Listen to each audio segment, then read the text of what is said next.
Bonjour.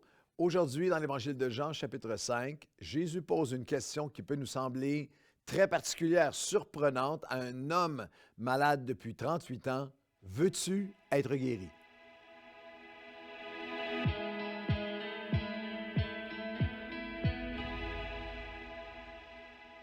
Bon matin à tous.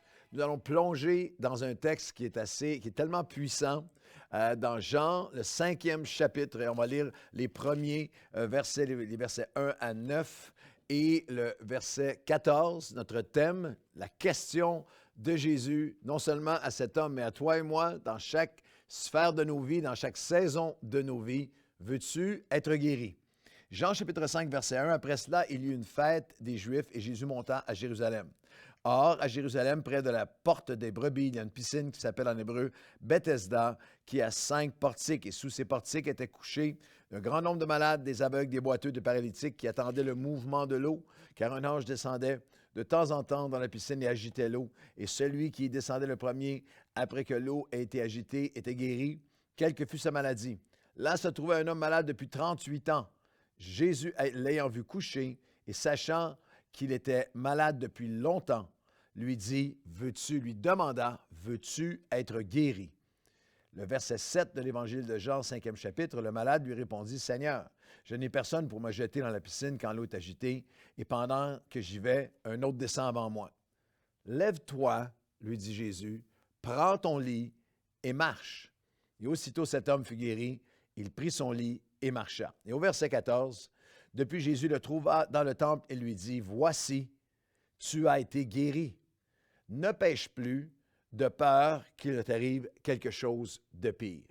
Deux pensées dans ce texte très particulier. La première, c'est ce que j'appellerais le refus et la réponse de ce miracle. Jésus, l'ayant vu coucher, sachant qu'il était malade depuis 38 ans, Jésus savait tout de lui et Jésus sait tout de toi et de moi. C'est ce que personne d'autre ne sait, ce que personne d'autre ne voit. Depuis combien de temps tu as besoin de guérison dans une sphère spécifique de ta vie? Eh bien, franchement, il y a dans son omniscience, il nous connaît mieux que nous-mêmes. 38 ans. Cet homme était depuis 38 ans sans mouvement, sans changement, sans bouger. Imaginez là, quelqu'un le portait et il y a quelqu'un qui a dit même à 1 centimètre par année, il aurait dû être capable de se rendre à la piscine de la guérison, mais il est sans mouvement, sans changement, sans bouger.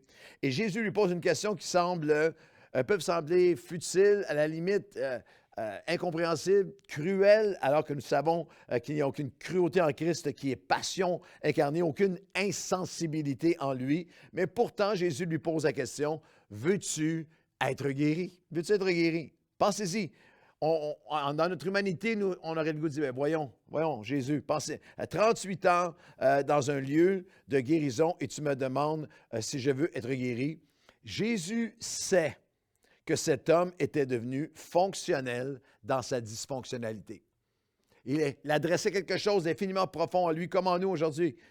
Écoutez-moi bien, les guérisons les plus profondes avec Dieu commencent avec ton désir réel.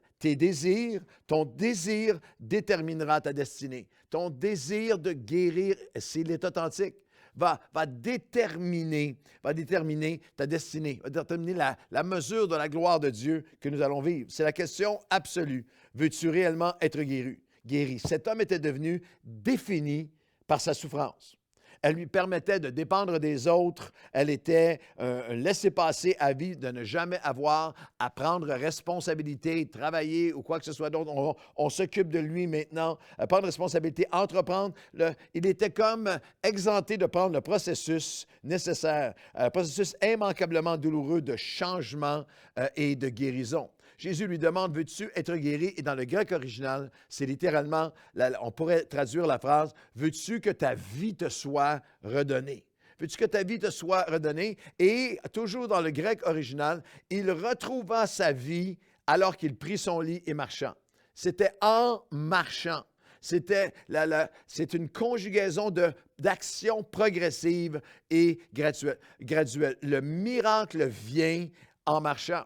J'ai de nombreux amis comme vous aussi sans doute qui ont vécu à un moment donné un déchirement, par exemple, dans le genou, un éclatement du genou, une opération au genou, un déchirement qui peut prendre 10 secondes sur une pente de ski, mais qui va prendre des mois de réhabilitation. Il n'y a pas de choix. La guérison vient alors que tu marches dessus. Alors que tu marches graduellement, que tu guéris dans quelle mesure tu vas guérir, à quelle rapidité va être, et à quel point ça va être complète de guérison, va être directement proportionnel, conditionnel et proportionnel à ton engagement à accepter la douleur. C'est en marchant que tu vas guérir. Il y a une grande différence entre savoir qu'à quelque part dans ma vie, ce serait mieux si j'aurais besoin de guérison et prendre les pas, les moyens nécessaires pour changer. Grande différence entre une émotion impulsive, c'est vrai que ça devrait changer ça dans ma vie, et l'engagement et l'implication nécessaires à la guérison. Attention! Clarification importante ici, je ne parle pas de guérison d'une maladie, une guérison que tu cherches de tout ton cœur d'un cancer ou d'une maladie qui est complètement hors de ton contrôle. Je parle d'une guérison d'une carence dans ta vie, dans ton caractère, de tes colères, tes crises, ton couple, des comparaisons, des cycles qui sont toxiques, compulsifs, un cœur qui est critique ou qui est condamnateur, des mauvais choix qui ont amené des mauvaises conséquences. Jésus pose une question à cet homme, « Veux-tu être guéri? » Et l'homme ne lui répond pas « oui ». L'homme ne dit pas « oui ». Oui, Seigneur, je veux être guéri. Il répond plutôt, le malade lui répondit, verset 7 de Jean 5, « Seigneur, je n'ai personne pour me jeter dans la piscine quand l'eau est agitée, et pendant que j'y vais, un autre descend avant moi. » Alors, il n'a pas répondu « oui, je vais être guéri ». Il a répondu « c'est juste que… » Il a répondu avec des excuses. « Je n'ai personne pour me jeter dans la piscine. » Il a répondu avec de l'évitement, avec de l'endurcissement. « C'est la faute des autres. Je n'ai personne. Je n'ai pas eu. C'est mon enfance, c'est ma famille, c'est mon milieu, c'est ma culture, c'est mon école, c'est mon église, c'est mon patron, c'est la faute à quelqu'un d'autre. » Il refuse de prendre responsabilité. C'est ce qu'on m'a fait, c'est ce qu'on ne m'a pas fait.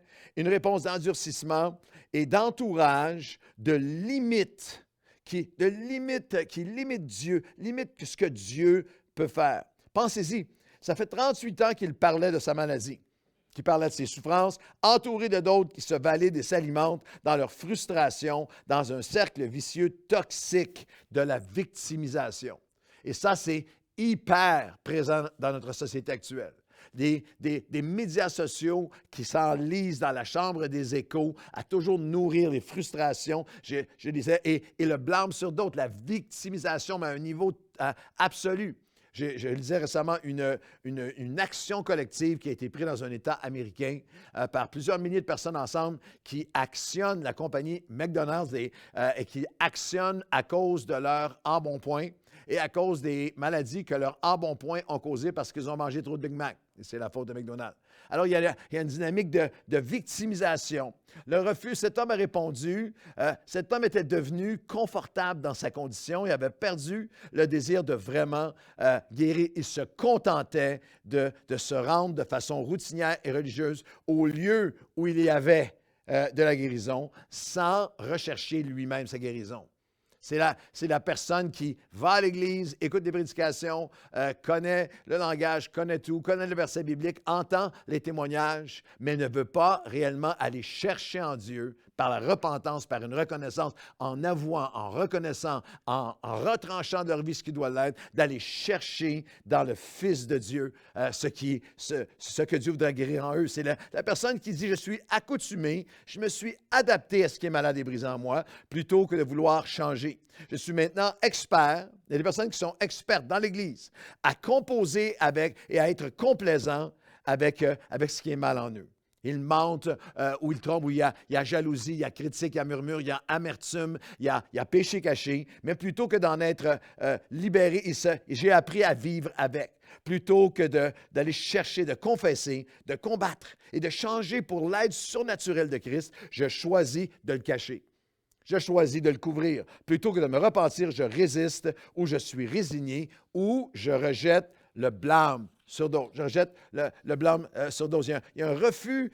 Cet homme n'a pas répondu « Oui, Seigneur ». Comprenez bien. Je ne minimise d'aucune façon les blessures, les vraies souffrances, les injustices bien réelles que vous pouvez avoir vécues, que nous avons tous vécues, dont nous avons besoin d'être guéris. Mais il y a un moment où nous devons choisir d'élever ce que Jésus a fait pour nous au-dessus de ce qui nous a été fait. Je vais le répéter. Le moment de guérison commence, le chemin de la guérison commence lorsque j'élève ce que Jésus a fait pour moi à la croix, ce qu'il veut faire pour moi, au-dessus de ce qui m'a été fait. Êtes-vous d'accord qu'il n'y a personne qui était plus entièrement, que Jésus était, personne comme lui. Jésus était entièrement la compassion, l'amour absolu, total, incarné et parfait. Qu'il n'y a jamais eu personne avec plus de compassion, d'amour, de patience, d'empathie, de compréhension des réalités et gravités de l'impact de nos blessures et traumatismes de vie. Personne n'est plus amour que Jésus.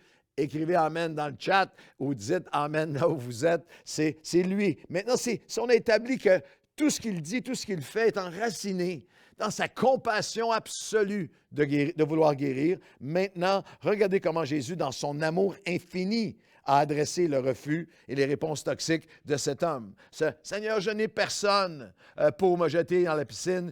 Et pendant que j'y vais, un autre descend avant moi. Jésus n'a pas dit, pauvre toi, tu fais tellement pitié, c'est vraiment terrible ce qui t'arrive. Jésus lui dit, non, lève-toi, prends ton lit et marche. Dans le grec original, le malade lui répondait, et la conjugaison, c'est comme s'il n'arrêtait pas de dire, en disant et en disant et en disant, dans un continuum ininterrompu.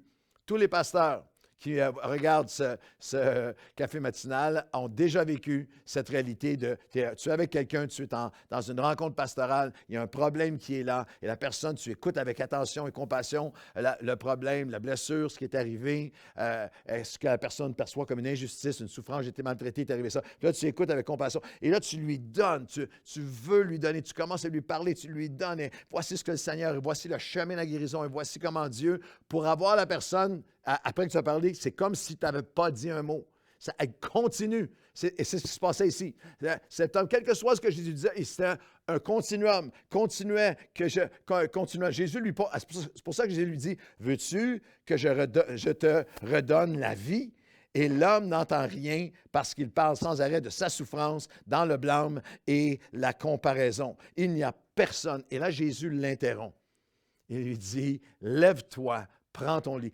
Lève-toi, prends ton lit et marche. Je crois vraiment qu'en 2024, Jésus aurait été accusé de manquer de compassion, d'être trop directif dans son approche thérapeutique. Je peux même imaginer quelqu'un poster le lendemain sur Facebook. Quelle mauvaise rencontre j'ai eue hier avec Jésus. J'essayais de lui raconter mon histoire de 38 ans et il m'a bousculé en me disant, c'est le temps pour toi de te lever, de prendre ton lit, je vais t'aider, je vais marcher avec toi. Il y a un refus et une réponse. Il y a un refus et une réponse à cet homme, à ce miracle, mais ce texte, c'est aussi la réalisation et le renouvellement au présent. Voici comment tu peux le recevoir, le miracle. Il leur répondit, celui qui m'a guéri, je voulais un petit peu plus loin, versets 11 à 14, celui qui m'a guéri m'a dit, prends ton lit et marche. Ils lui demandèrent, qui est l'homme qui t'a guéri et qui t'a dit, prends ton lit et marche? Mais celui qui avait été guéri ne savait pas qui c'était. Car Jésus avait disparu de la foule qui était en ce lieu, et depuis, Jésus le trouva dans le temple, le verset 14, et lui dit, « Voici, tu as été guéri, ne pêche plus, j'ai peur qu'il ne t'arrive quelque chose de pire. » Nous allons recevoir la guérison alors que nous devons réaliser et être renouvelés dans la révélation que la guérison n'est pas dans une piscine de pensées magiques instantanées que tu attends depuis si longtemps sans résultat, mais dans une relation où tu t'approches et tu obéis à Jésus qui te dit « Lève-toi et marche. Avance, je vais te fortifier, je vais libérer ton cœur. » Lorsqu'il a été interpellé à considérer le chemin de la guérison, il retourne à radoter sur la piscine mystique et utopique de l'instantané, alors qu'il a le Fils de Dieu devant lui. Tu as le Fils de Dieu devant toi. Regarde pas à l'arrière, regarde pas ailleurs, c'est lui que tu as besoin. Prends ton lit et marche. Ce lit qui l'emprisonnait. Jésus dit, si tu viens à moi, je veux te libérer de ce qui t'emprisonnait et c'est toi qui vas dominer sur ce qui te dominait. Reste pas couché sur ton lit d'amertume, ton lit de peur, ton lit de colère, ton lit de critique, ton lit de... Non, entends sa voix. Le divin t'appelle encore à la guérison. Et quand tu crois qu'il t'a guéri hier, mais qu'il a disparu aujourd'hui, Jésus va toujours te chercher et te trouver. Le texte est fabuleux. Jésus a guéri, l'homme se met à marcher et il n'avait pas encore reconnu que c'était Jésus, comme s'il avait disparu depuis. Et au verset 14, Jésus vient, il dit, voici, tu as été guéri, et il le trouva. Je veux te dire que Jésus va toujours te trouver. Si tu ouvres ton cœur, il va te trouver là où tu es. Lorsqu'on lit dans le texte qu'il le trouva, c'est le mot en grec eureko, on t'en tire en français eureka. C'est Jésus qui dit, je t'ai cherché patiemment jusqu'à ce que tu sois prêt à me laisser agir dans ta vie et il veut te trouver. Il ne te lâchera pas. Et lorsque Jésus s'écrit, voici, en grec, c'est un cri de victoire. Jésus veut crier de victoire sur ta guérison. Il veut que tu se laisses trouver. Laisse-le te trouver. Donne-lui tout et laisse-le te dire, lève-toi, marche avec moi, fais des pas. Fais des pas vers le pardon. Fais des pas vers la guérison avec moi. Je veux faire cette œuvre. La guérison d'hier doit être protégée aujourd'hui et demain. C'est la dernière pensée que je vais vous partager. Voici, tu as été guéri. Ne pêche plus de peur qu'il ne t'arrive quelque chose de pire. Comprenez bien, il n'y a absolument pas toujours un lien de péché, qui veut dire manquer la cible de Dieu, à la racine de notre besoin de guérison. Ce n'est pas parce que quelqu'un est malade que c'est parce qu'il a du péché dans sa vie. Ne vous approchez jamais du mensonge ignoble de culpabiliser ceux qui ont besoin de guérison, de condamner ceux qui ont besoin de guérison. Mais il y a toujours un cœur de repentance, de renouvellement pour protéger et garder la bénédiction de notre guérison. Je suis guéri hier, mais j'ai besoin de continuer à grandir aujourd'hui. Que ce qui a été commencé doit être continué. Ce qui a été guéri doit grandir et doit graduer à le glorifier. Prends ton lit et marche. Va et ne pêche plus. L'intervention divine la plus puissante n'est pas une immunité permanente sans ton implication personnelle à continuer à remettre ton cœur à Dieu, à évaluer ton cœur devant Dieu, à avoir un cœur repentant. Après 40 ans de pastorat, des milliers de personnes qui ont reçu de véritables guérisons de la part de Dieu. Mais est-ce que tu as nourri ta guérison? Dans Matthieu 5, 22, lorsque Jésus a ressuscité la fille de Jairus, il ordonna qu'on lui donne à manger. Elle a été ressuscitée, mais la résurrection avait encore besoin d'être nourrie. L'homme ne vivra pas de pain seulement, mais de toute parole qui vient de la bouche de Dieu. Alors aujourd'hui, on va prier ensemble dans ces dernières minutes et la voix de Jésus retentit à ton cœur aujourd'hui. Veux-tu être guéri? Ne blâme pas d'autres. Ne regarde pas à d'autres. Ne regarde pas à la justification, à la rationalisation. Aujourd'hui, veux-tu être guéri? Jésus te dit, prends ma main, lève-toi et marche. Je vais marcher avec toi. Je vais te redonner ta vie, ton cœur, ta paix, ta joie à me servir. Seigneur, aujourd'hui, nous entendons ta voix. Tu demandes, veux-tu être guéri? Et nous répondons oui.